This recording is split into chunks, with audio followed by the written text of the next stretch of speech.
በስመ አብ ወወልድ ወመንፈስ ቅዱስ አሐዱ አምላክ አሜን። አባታችን አቡነ ገብረ መንፈስ ቅዱስ የትውልድ ሀገሩ ኒሳ ግብጽ ነው። አባቱ ስምዖን እናቱ ደግሞ ኤክሌሲያ ትባላለች። ስምዖንና ኤክሌሲያ ለ30 ዓመታት ያህል መሃን ሆነው ልጅ ሳይኖራቸው ኖሩ። ዘወትር ወደ ቤተ ክርስቲያን እየገቡ የአብ የወልድ የመንፈስ ቅዱስ ስዕል ካለበት እየቆሙ ጌታ ሆይ አንተን ደስ የሚያሰኝ ፍቃድህን የሚፈጽም ንጽሕናን የሚወድ ልጅ ስጠን ብለው ይጸልዩ ነበር። ከዕለታት በአንድ ቀን ኤክሌሲያ ይህንን ጸሎት በቤተ መቅደስ ቆማ ስትጸልይ ከስዕሉ እንዲህ የሚል ቃል ሰማች። ሥልጣኑ ከሰማይ ከፍታ ከፍ የሚል፣ ንጽሕናው ከሚካኤልና ከገብርኤል የሚተካከል፣ ክህነቱ እንደ መልከ ጼዴቅ፣ አኗኗሩ እንደ መጥምቁ ዮሐንስ፣ ሕይወቱ እንደ ነቢዩ ኤልያስ የሆነ ልጅ እንጂ ተቀበይ አላት። የኤሳውና የያዕቆብ እናት ርብቃ በማኅፀኗ ስለነበረው ጽንስ እግዚአብሔርን ልትጠይቅ እንደሄደች ኤክሌሲያም እንደ ርብቃ ልጅ ለማግኘት የእግዚአብሔርን ቃል ልትጠይቅ ብትሄድ እግዚአብሔር ክብሩ ከፍ ያለ ልጅ እንቺ ብሎ ሰጣት። መጋቢት 29 ቀን ኤክሌሲያ ጸነሰች። ታኅሳስ 29 በ8ኛው መቶ ክፍለ ዘመን ደም ግባቱ ያማረ ወንድ ልጅ ወለደች። መልአኩ ቅዱስ ገብርኤል በሰው አምሳል መጥቶ የዚህ የልጅሽ ስም ገብረ መንፈስ ቅዱስ ይባላል አላት። የመንፈስ ቅዱስ ድንቅ ሥራ ነውና። ጻድቅ ሆኖ ስለመወለድ በሄኖክ መጽሐፍ እንደተነገረ ከአዋላጅቱ እጅ ተነስቶ ቅዱስ ቅዱስ ቅዱስ እግዚአብሔር አሸናፊ እያለ እንዳመሰገነ አባታችን ገብረ መንፈስ ቅዱስም ዕለቱን ተነስቶ ለአብ ለወልድ ለመንፈስ ቅዱስ ምስጋና ይገባል እያለ ሰገደ። የእግዚአብሔር ቃል ወደ እኔ እንዲህ ሲል መጣ። በሆድ ሳልሰራ አውቄሃለሁ፣ ከማኅፀን ሳትወጣ ቀድሼሃለሁ፣ ለአሕዛብ ነቢይ አድርጌሃለሁ እንዳለ ነቢዩ ኤርምያስን ከማኅፀን ሳይወጣ በእናቱም ማኅፀን ሳይሠራው እንደባረከው አባታችን አቡነ ገብረ መንፈስ ቅዱስንም እንዲሁ ባረከው።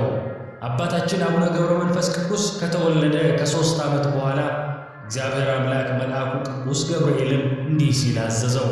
ሕፃኑን ከእናቱ እቅፍ ተቀብለህ ወደ 7ቱ ሰማያት አምጣው አለው። መልአኩ ቅዱስ ገብርኤልም ሕፃኑን ከእናቱ እጅ ተቀበለ። ሴት ልጅ ልጇን እንደምትታቀፈው በክንፎቹ አቀፈው። ወደ ሰማይ ከፍ አድርጎ ሕፃኑን ሲስመው በዚያ የነበሩ ሰዎች ተገረሙ። መልአኩ ቅዱስ ገብርኤል እስከ 7ቱ ሰማያት አወጣውና ወደ እግዚአብሔር መንግሥት አቀረበው። እግዚአብሔርም ሕፃኑን ገብረ መንፈስ ቅዱስን ባረከው። ወደ እናቴ ወደ ማርያም ውሰደውና እርሷም ትባርከው አለው።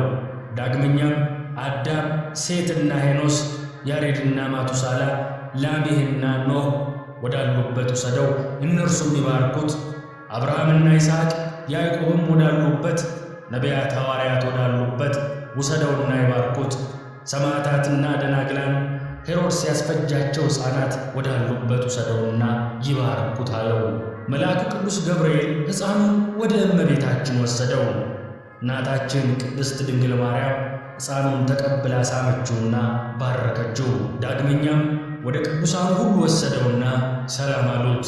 ዳግመኛም እግዚአብሔር አምላክ መልአኩ ቅዱስ ገብርኤልን እንዲህ ሲል አዘዘው። ሕፃኑን ብዙ ገዳማውያን ወዳሉበት ገዳም ውሰደውና ከበራፋቸው አስቀምጠው። ለዚያ ገዳም አበምኔት ሕፃኑን ከበርህ አንስተህ ከአንተ ዘንድ አኑረው፣ ስለ ልብሱና ስለ ምግቡ አታስብ፣ ሕፃኑ የመንፈስ ቅዱስ ማደሪያ ነውና ብለህ ንገረው አለው። ከዚያ በኋላ መልአኩ ቅዱስ ገብርኤል አባ ዘመደ ብርሃን የሚባሉ አባት ባሉበት ገዳም አወረደው። ከመግቢያው በር ላይም አስቀመጠው። ለአባ ዘመደ ብርሃንም እግዚአብሔር ያዘዘውን መልእክት ተናገረ። ይህ አባት የመልአኩን ቃል ሰምቶ በሩን ቢከፍት ፊቱ እንደ ፀሐይ የሚያበራ ደም ግባቱ የሚያምር ሕፃን ልጅ ከበራፉ ተቀምጦ አገኘ። እጅግ ደስ ብሎት ለእግዚአብሔር ሰገደና ሕፃኑን አንስቶ ታቅፎ ሳመው፣ ወደ ቤቱም አስገባው። አባ ዘመደ ብርሃን ሕፃኑን ገብረ መንፈስ ቅዱስን በፍቅርና በሥርዓት አሳደገው። መዝሙረ ዳዊትንና የቤተ ክርስቲያንን መጻሕፍት አስተማረው። ለማዕረገ ድቁና ሲደርስም አብርሃም ወደሚባል ጳጳስ ወሰደው። ጳጳሱ አብርሃምም ባረከውና ማዕረገ ድቁና ሾመው። በዚህ ጊዜ ልክ እንደ ቀዳሚ ሰማዕት ቅዱስ እስጢፋኖስ አባታችን ገብረ መንፈስ ቅዱስም ጸጋና ሞገስ የተሞላ ሆነ። አባታችን ገብረ መንፈስ ቅዱስ ወደ አባቶቹ አገር ተመለሰ። በመንፈስ ቅዱስ ኃይልም ጠነከረ። የእግዚአብሔር ጸጋ አድሮበታልና በሥራው ሁሉ ዕውቀትን የተሞላ ሆነ። የእግዚአብሔርን ሕግ ሁሉ ፈጸመ። አባ ዘመደ ብርሃን እንደ መነኮሳት አባት እንደ እንጦንስ አስኬማን ሰጠው። የአንደበቱን ቅልጥፍናና ማማር የተመለከተ አባ ዘመደ ብርሃን ስውር ጸጋ እንዳደረበት አስተዋለ። ከዘመናት በኋላ አባታችን ገብረ መንፈስ ቅዱስ ቀሰሰ። በጾምና በጸሎት ተወሰነ። ሰማያዊውን ሕይወት እየናፈቀ ከሰው ተለይቶ በገዳም ብቻውን ኖረ። ምድራዊውን ሀብት ንቋልና እንደ ሐዋርያት የተአምራትና የፈውስ ሀብት ተሰጠው። አባታችን ገብረ መንፈስ ቅዱስ በግብፅ በገዳመ ንሕስ መነኮሰ። በጫካ በገዳም በበረሃም ከሰው ተለይቶ በጾም በጸሎት ተወስኖ ኖረ። በበጋው ሐሩር በክረምቱ ቁር እየተሰቃየ ኖረ። በሰውነቱ ላይ ልብስን አልለበሰም፣ ራቁቱን ነበር። ራቁቱን በባህር ላይ ቆሞ ይጸልይ ነበር። ወገቡን በማቅ በሰንሰለት ይታጠቅ ነበር። በዚያ ጫካ ከቅዝቃዜው የተነሳ ሰውነቱ አልቆ አጥንቱ ደርቆ ነበር። ሰውነቱን በእግዚአብሔር ፊት ራቁትሽን ትቆሚያለሽ፣ እወቂ፣ ጽኚ፣ በርቺ፣ ጨክኚ እያለ ይገሥጻት ነበር። በጾም በጸሎትና በስግደት በብዙ ትጋት ቀንም ሌሊትም በአርምሞ ሆኖ ያለ ዕረፍት ብዙ ጸሎትን ይጸልይ፣ ስግደትንም ያበዛል። መልአኩ ቅዱስ ገብርኤል ዳግመኛ ተገልጦ ወደ ሰማይ አሳረገውና ከእግዚአብሔር ፊት አቆመው። ያን ጊዜም ጌታችን ክቡራን የሆኑ እጆቹን ዘርግቶ ከባረከው በኋላ በጸሎትህ ከሲኦል የምታወጣቸው ብዙ ነፍሳት አሉ፣ ድውያንንም ትፈውሳለህ። ከእንግዲህ ወዲህ ከሰው ተለይተህ ወደ ጫካ ገብተህ ከአንበሶችና ከነብሮች ጋር ኑር አለው። አባታችንም ጌታችንን የሰጠኸኝን እነዚህን አንበሶችና ነብሮች ምን ይመገባሉ አለው። ጌታችንም የረገጥከውን መሬት ይልሳሉ፣ በዚያም ይጠግባሉ፣ ወደ እኔ እስክትመጣ ድረስ ይኸው ምግባቸው ይሆናል ብሎ መለሰለት። ቅዱሳን መላእክትም ይህንን በሰሙ ጊዜ ደስ አላቸው። ጌታችንም መልአኩን ገብረ መንፈስ ቅዱስን ወደ ቀደመ ቦታው ይመልሰው ዘንድ አዘዘው። አባታችን ሲመለስ ከራሱ እስከ ጺሙ ከጺሙም እስከ እግሩ ድረስ ጸጉር በቀለበት። ጸጉሩ 1 ክንድ ከስንዝር ይሆን ነበር። ልብስ አልፈለገም። እግዚአብሔር በመላ አካሉ ጸጉር አበቀለለት፣ እንደ በግ ጸጉር ያለ ሥጋውን የሚሸፍን። ለአባታችን የበቀለለት ጺም የሚያምር እንደ ነጭ ሐር የተፈተለ፣ ግርማው እንደ አንበሳ የሚያስፈራ ነበር። ቁመቱ እንደ ዘንባባ ነው። መዓዛው እንደ ከበረ ሽቶ ያማረ ሲሆን ጠረኑ ጫካውን ይሞላው ነበር። በጺም የተከበበ ፊቱ እንደ እግዚአብሔር መልአክ ፊት ነበር።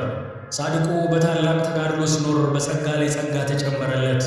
ከዕለታት በአንደኛዋ ቀን የፈወሳቸው ሕሙማን ብዛታቸው እልፍ ሆነ። የሀገሩ ሰዎችም ሥራውን ስላወቁበት አዘነ።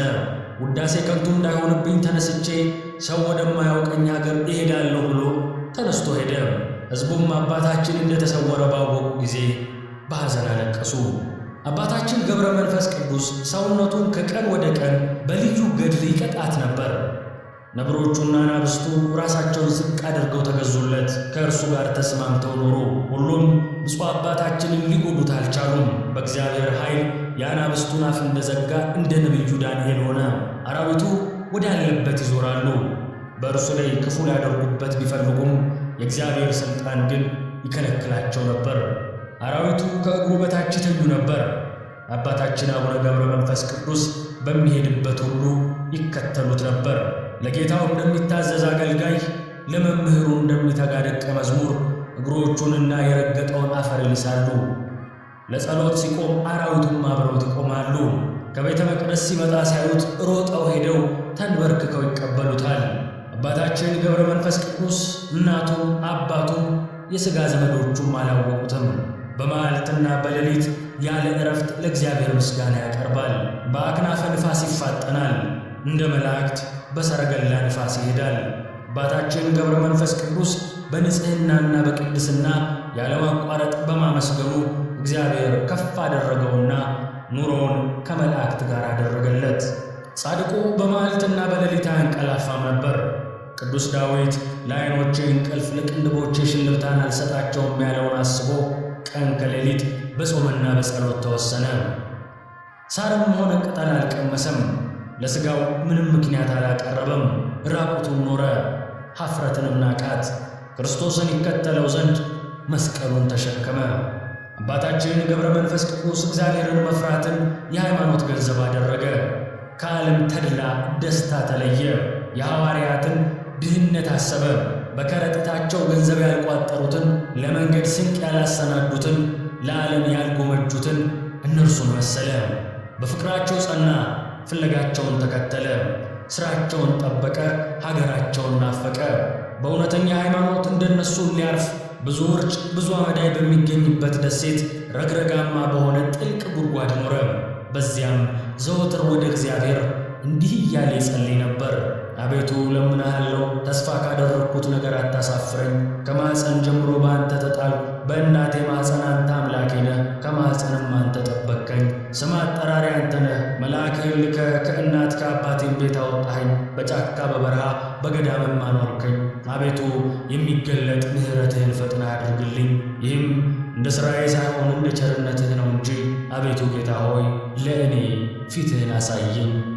መራራ ለቅሶን እያለቀሰ ደረቱን እየደቃ ዘወትር መላልሶ ጸለየ። ከጠዋት እስከ ማታ ያለ እረፍት ይሰግዳል። ወዙ እንደ ውሃ በዝቶ ይፈስ ነበር። ቀንም ሌሊትም ያለማቋረጥ ምድርን ያርስ ነበር። እንደ መላእክት ይዘምር ነበር። ጸሎቱን ሲጨርስ መላእክት እንደ ልማዳቸው መጥተው አጽናኑት። ያን ጊዜ ሰማይ ተከፈተ፣ የእሳት ድንኳን ተገለጠ። 40ቱ እንስሳ የእግዚአብሔርን መንበር ተሸክመው ታዩ። 24ቱ ካህናተ ሰማይ ማዕጠንት ይዘው በዙፋኑ ዙሪያ ቆመዋል። መላእክትና የመላእክት አለቆች በየነገዳቸው ቆመዋል። ቅዱስ ቅዱስ ቅዱስ እግዚአብሔር አሸናፊ እያሉ በምስጋና ይጮኻሉ። ጌታችን ኢየሱስ ክርስቶስ ለአባታችን ለአቡነ ገብረ መንፈስ ቅዱስ በአንድነትና በሦስትነት ተገልጦ ታየው። አባታችን ገብረ መንፈስ ቅዱስ ይህንን መገለጥ ባየ ጊዜ ፈራ። ጌታችን ኢየሱስ ክርስቶስ ግን አበረታው። ወዳጄ ሆይ ምን ትሻለህ? እነሆ በለመንከኝ ጊዜ ተገለጥኩልህ አለው። አባታችንም አቤቱ ጌታ ሆይ እንደ ክረምት ውሃ እንባቸውን እያፈሰሱ ጥርሳቸውን እያፋጩ በደይን የሚኖሩትን አስባቸው፣ ሰይጣን አስቷቸዋልና በማወቅ ወይም ባለማወቅ የሠሩትን ማራቸው፣ ይቅር በላቸው እያለ ለመነ። ጌታችን ኢየሱስ ክርስቶስም ወዳጄ ሆይ ስምህን የጠሩትን መታሰቢያህን ያደረጉትን ኃጥአንን ምሬልሃለሁ። ተነስተህ ኢትዮጵያ ወደምትባል ሀገር ሂድ፣ በዚያም ከደይን የምታወጣቸው ነፍሳት ብዙ አሉ ብሎ ቃል ኪዳን ገባለት። አባታችን ገብረ መንፈስ ቅዱስ በንፋስ ሰረገላ ሆኖ መልአኩ ቅዱስ ገብርኤል እየመራው ወደ ኢትዮጵያ መጣ። እጆቿን ወደ እግዚአብሔር ትዘረጋለች ተብሎ ትንቢት ወደ ተነገረላት ወደ ቅድስት ሀገር ኢትዮጵያ መጣ። ዓለም በጨለማና በባዕድ አምልኮ በነበረ ጊዜ በሕገ ኦሪት የኖረች ሥርዓተ ኦሪትን ስትፈጽም የነበረ ከኢየሩሳሌም ቀጥሎ ስሟ ወደሚነሳ ወደ ሀገር እግዚአብሔር ወደ ኢትዮጵያ መጣ። ኢየሱስ ክርስቶስ በቀራንዮ መስቀል ተሰቅሎ የደሙ ነጠብጣብ ያረፈበት መድኃኒተ ነፍስ ወደ ሆነው ግማሽ የመስቀሉ ክፍል ወዳለበት ወደ ኢትዮጵያ መጣ። ከግማደ መስቀሉ ጋር ብዙ የቅዱሳን አጽም ወደ መጣበት ወደ ኢትዮጵያ መጣ። ሙሴ ከእግዚአብሔር ተቀብሎ እስራኤል ዘሥጋ በምድረ በዳ የመራበት የቃል ኪዳኑ ታቦት ወዳለበት የድንግል ማርያም አስራት ወደ ሆነች ወደ ሀገረ እግዚአብሔር ወደ ኢትዮጵያ መጣ። በግብፅ በኩል አድርጎ አክሱም ጽዮን ደረሰ።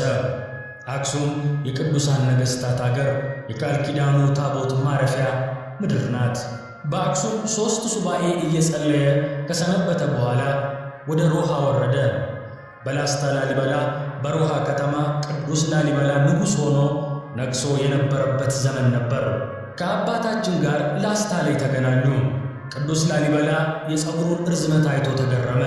የሚጸልይበትና የሚያድርበት ቦታ ሰጥቶት ጥቂት ቀን ከእርሱ ጋር ሰነበተ። አባታችን ገብረ መንፈስ ቅዱስ እየጸለየና እያስተማረ በላስታ ከቅዱስ ላሊበላ ጋር ጥቂት ጊዜ ቆየ። ከቀናት በኋላ ግን ገብረ መንፈስ ቅዱስ ላሊበላን ተሰናብቶ እግዚአብሔር ሂድ ወዳለው ወደ ዝቋላ ለመሄድ ተነሳ። ንጉሥ ላሊበላ አባታችንን አስፈቅዶ አብሮት ወደ ዝቋላ ተጓዘ። ዝቋላ ሊደርሱ ጥቂት ሲቀራቸው ናዝሬት አጠገብ አሁን ቆፍቶ ላሊበላ በሚባለው ቦታ ላይ ደረሱ። በዚያም አደሩ። ሌሊት በዚያ ቦታ ላይ ወደፊት ቤተ ክርስቲያን እንደሚሠራ በራእይ ለአባታችን ታየው። ሲነጋም ምዕራፈ ቅዱሳን በኩረ ገዳማት ወደ ሆነችው ዝቋላ አምባ ወጡ። የዝቋላ ተራራ እጅግ አስቸጋሪ ቢሆንም ከተራራው አናት ላይ የሚታየው ለምለም ሜዳና ጥቅጥቅ ያለ ደን መንፈስን ያበረታል። ዝቋላ ከደረሱ በኋላ ንጉሡ ቅዱስ ላሊበላ አምባው የመናንያን መኖሪያ፣ ዳሩ እሳት መካከሉ ገነት ይሁን፣ የበረረ ወፍ የሰገረ ቆቃ ይታደንበት፣ ወንጀለኛ ተማጽኖ የሚድንበት ይሁን ብሎ ገዳሙን ገድሞላቸው ሊለያቸው ተነሳ። አባታችን ገብረ መንፈስ ቅዱስ ላሊበላን ሲያሰናበት ስትመለስ በመንገድህ ሮሃን እንደሠራኸው የቋጥኝ ፍልፍል ቤተ ክርስቲያን ሰርተ ስሟን አዳዲ ማርያም ብለህ ሰይማት፣ ታቦተ ማርያምን አስገብተ ወደ ሮሃ ወደ ቤተ መንግሥትህ ተመለስ፣ ጊዜ ሞትህ ቀርቧል ብሎ ቡራኬ ሰጥቶ አሰናበተው። ቅዱስ ላሊበላ አባታችን እንዳዘዘው ሲመለስ የአዳዲ ማርያም ቤተ ክርስቲያንን ሰርቶ ታቦተ ማርያምን አስገብቶ ወደ ቤተ መንግሥቱ ተመለሰ። ብዙም ሳይቆይ ንጉሥ ላሊበላ አረፈና በቤተ ጎልጎታ ተቀበረ። ገብረ መንፈስ ቅዱስ ከዕለታት አንድ ቀን ከዝቋላ አምባ ወርዶ ሕዝቡን ሲያስተምር ዋለ።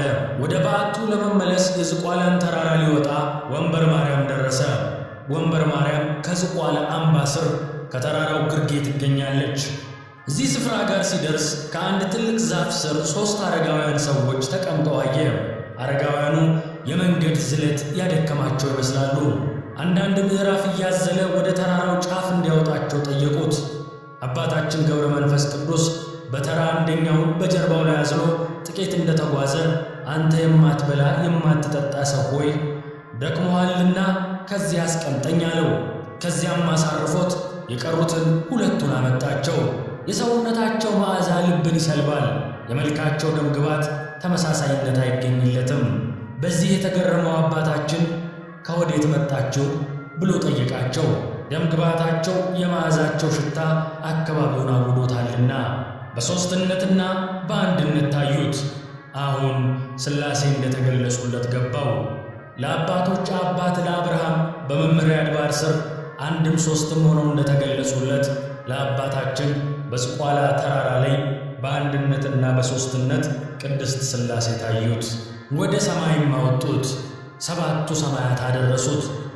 አባታችን ገብረ መንፈስ ቅዱስ ከዝቋላ ወርዶ ወደ ምድረ ከብድ ተመለሰ። በየሀገራቱ እየተዘዋወረ ለሕዝቡ ወንጌልን አስተማረ። ስለ ኢትዮጵያ ሰዎች እየጸለየ ከሀገር ሀገር ተመላለሰ። በዚህን ጊዜ አባታችን 300 ዓመት ሆኖት ነበር። በዝቋላ የውሃ ዳር ቆሞ ምስራቁንና ምዕራቡን ሰሜንንና ደቡቡን ተመለከተ። እግዚአብሔር ከእርሱ ጋር ነበርና የኢትዮጵያ ሰዎች ኃጢአትም በፊቱ ታየው። ወደ ባሕር ቁልቁል ተዘቅዝቆ ከባሕር እንዳልወጣ በእግርም እንዳልቆም በሕያው ስምህ እምላለሁ እያለ ቃል ኪዳን ስለተገባላቸው ስለ ኢትዮጵያውያን 40 መዓልትና ሌሊት በባሕር ውስጥ ቆየ። ጌታችን ኢየሱስ ክርስቶስ የአባታችንን ጸሎት ተቀብሎ ስምህን የጠራ መታሰቢያን ያደረገ እምርልሃለሁ ብሎ ዳግም ቃል ኪዳን ገባለት። አባታችን ግን መላው ኢትዮጵያውያንን ማርልኝ እያለ እያለቀሰ ይጸልይ ነበር። በዚያም ባሕር ውስጥ 100 ዓመት ኖረ። ሥጋው አለቀ፣ ደሙም በባሕር ውስጥ ፈሰሰ። ውሃውም ደም መሰለ። አጥንቶቹ እንደ በረዶ ሆነው ታዩ።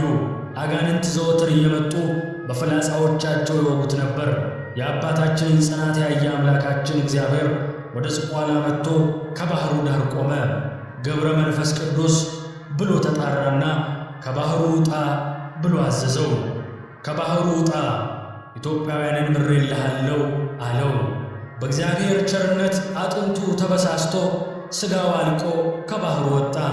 ኢየሱስ ክርስቶስ ሁለንተናው እንዳሰሰውና እንደ ቀድሞ ደህና ሆነ። ከዚያም ወደ ምድረ ከብድ ላከው። ምድረ ከብድ አባታችን ገብረ መንፈስ ቅዱስ እንደ አንድ ተክል ሆኖ 7 ዓመት ቆመ። ቅንድቡን ሳይከድም ራሱን ወደ መሬት ዝቅ ሳያደርግ እጆቹን እንደዘረጋ ወደ ሰማይ እየተመለከተ 7 ዓመት ቆየ። ሰይጣን የአባታችንን ጽናት ሲመለከት በቅንዓት ተነስቶ በቁራ ተመስሎ ዓይኖቹን አነቆረና አሳወረው። እርሱ ግን ምንም ሳያጓድል እስከ 2 ሳምንት ድረስ በትጋት ወደ ሰማይ እንዳቀና ሲጸልይ ቆየ። እመቤታችን ቅድስት ድንግል ማርያም ሐምሌ 5 ቀን የብርሃን ዓይን አምጥታ ተከለችለት። ለሰው ልጆች ሁሉ ምሕረትን ትለምናለህ፣ ተጋድሎ ይበረታልና ተነስ ወደ ዝቋላ ሂድ አሉት መላእክት። አባታችን ገብረ መንፈስ ቅዱስም ወደ ዝቋላ ተመለሰ። ነቢያትና ሐዋርያት ወገናችን እያሉት፣ መላእክት በክንፎቻቸው አቅፈው እመቤታችን ቅድስት ድንግል ማርያም ወዳጄ እያለችው በመብረቅ ላይ ሆኖ ወደ ዝቋላ ሄደ። ዝቋላ ላይ የአባታችን ጽድቅና በጎ ሥራውን የሚያደናቅፍ የአጋንንት ሰራዊት መሽጎ ነበር። አባታችን እጁን ዘርግቶ ለጸሎት በቆመ ጊዜ የሰማይ በር ይከፈታል። መንበረ ጸባዖት ድረስ ይመለከታል። ርዕሰ አበው ነውና አባታችን ገብረ መንፈስ ቅዱስ በተራራና በዋሻ የሚገኙትን መነኮሳትን እየሄደ ይጎበኛቸዋል። አመጣጡ እንደ ንፋስ፣ አካሄዱም እንደ መላእክት ሆነ። አባታችን ከዚህ ዓለም የሚለይበት ሰዓት ደረሰ። በዚህ ጊዜ ወደ ብሔረ ሕያዋን ሄዶ እግዚአብሔር የመረጣቸውን ጎብኝቶ ተመለሰ። ጌታችን ኢየሱስ ክርስቶስ ከአባታችን ከገብረ መንፈስ ቅዱስ ጋር ቃል ኪዳን አደረገ።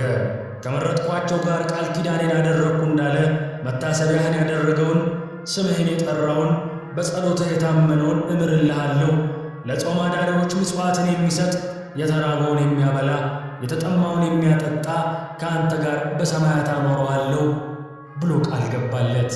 አባታችንም ይህን ቃል ኪዳን የተቀበለበት ቀን ጥቅምት 5 ቀን ነው። አባታችን ገብረ መንፈስ ቅዱስ ከዚህ ከሚያልፈው ዓለም ወደማያልፈው ዓለም የሚለይበት ቀን በደረሰ ጊዜ በ1415 ዓመተ ምህረት መጋቢት 3 ቀን አርብ ዕለት እጅጉን ታመመ። ለሞት የሚያበቃ ጽኑ ሕመም አገኘው። በቀዳሚ ሰንበት እያላበው በሕመም እንደተያዘ በጻማ በድካም እንደ ልማዱ ለፍጥረታት ሁሉ ወደ አምላኩ እየማለደ እየጸለየ ዋለ። ቅዳሜ ሲመሻሽ ሰውነቱ ደከመ፣ መናገር ተሳነው። ከታመመበት ቀን ጀምሮ እስከሚሞትበት ቀን ድረስ በትምህርተ መስቀል ማማተቡን አላቋረጠም። የሕመሙን ወሬ ሰምተው በረከት ለመቀበል የተሰበሰቡ አባቶች በላዩ ያረፈውን የእግዚአብሔር ጸጋ፣ ከፊቱ የሚወጣውን ብርሃን፣ ቀይ መልኩን፣ ረጅም የራስ ፀጉሩን፣ እንደ ነጭ ሐር የሆነው ጺሙን አይተው ተደነቁ። ቅዳሜ ለእሁድ አጥቢያ መጋቢት 5 ሌሊት 7 ሰዓት ሲሆን ከሰማይ የነጎድጓድ ድምፅ ተሰማ። ጌታችን መድኃኒታችን ኢየሱስ ክርስቶስ ወደ አባታችን መጣ። በጌታ መውረድ ምድር ራደች፣ ተራሮች ኮረብቶች ተናወጡ፣ ብርቱ ጩኸት ሆነ።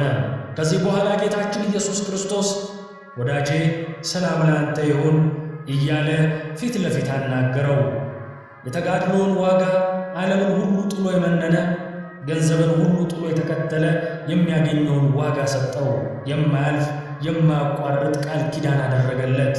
የጻድቃን መታሰቢያ ለዘላለም ይኖራል ተብሏልና ለዘላለም ስሙን እየጠሩ ምልጃውን የሚጠባበቁ የአባታችንን ጸሎት በእምነት የተቀበሉ ሁሉ ቃል ኪዳኑ እንዲደርሳቸው በሕይወት ከመረጠው ምድራዊ መልአክ ርዕሰ አበው ከሆነ ከአባታችን ጋር ቃል ኪዳንን አደረገ።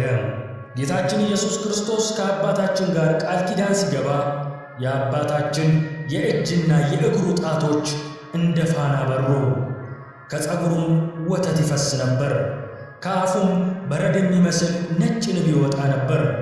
ወደ ሰማይ ይወጣል፣ እንደገናም ይወርዳል፣ ወደ አፉም ይመለሳል። ከአባታችን ከእጅና ከእግሩ የሚወጣው ከፀጉሩም የሚፈሰው ወተት የመላእክትን የሚመስለው ቅድስናው ነበር። ከአፉ የሚወጣው ነጭ ንብም ቂም በቀል የሌለው ጸሎቱ ነው። አባታችን በኢትዮጵያ 262 ዓመታትን ኖሮ በ562 ዓመቱ ነፍሱ ከሥጋው ተለየች። ጌታችንም ተቀብሎ ሳማት፣ ደስታን ሞላት። ሥጋውን መላእክት ገነዙት። ሥርዓቱ ሁሉ ከተፈጸመ በኋላ መላእክት ሊቀብሩ ወሰዱት። በቅድስት አገር በኢየሩሳሌምም ቀበሩት። በአባታችን የሥጋ ዕረፍት ቅዱሳን አባቶች ሁሉ አዘኑ። የረገጠውን መሬት እየላሱ የተመገቡ እግዚአብሔር በሄደበት እንዲሄዱ የሰጠው አናብስትና ነብሮች በአባታችን ዕረፍት አዘኑ። የጻድቁ አባታችን አቡነ ገብረ መንፈስ ቅዱስ በረከት ረድኤት ይደርብን፣ ምልጃው ትጠብቀን። አሜን።